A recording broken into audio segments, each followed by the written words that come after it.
The trouble with chemotherapy and conventional treatments is they have no effect on the cancer stem cell.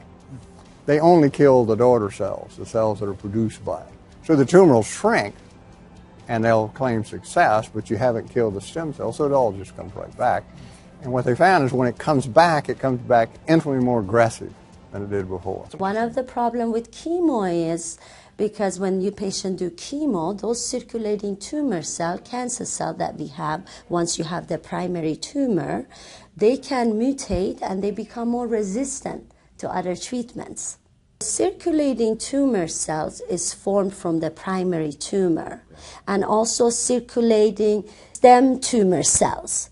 And those can become bad cells, cancer cell, or may not. But circulating tumor cell as well, both of them will float in your body. That's why when you do surgery or chemo or radiation attacking one area, you're not getting rid of the cancer. What happens? You have these circulating tumor cells floating in your body. Circulating tumor cells keep adding up, and then what do? They go and metastasize, even regional, that area, recurrence, or they could go do distant metastasis. That's why it happens. That's why patients like, oh, I removed both breasts, I remove all this, why is it somewhere else? It's because of the CTC. The thing about it is because of the way that the cancer practice and industry really looks at the 5-year survival rate, is that they may, quote, treat somebody, give them chemo, radiation, see the tumor regress, go into remission, and then 5 years and 2 months later, when they get another cancer, they can just define it as a new cancer and not look at the root of it, which is that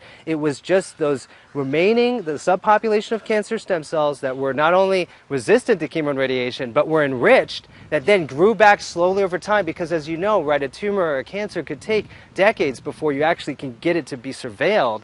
The problem, of course, is that it's about the microenvironment of the, quote, cancer cell. We have to adjust and change things back, detoxify, we need to supplement with the right nutrition and information from the right foods, hydrate, oxygenate.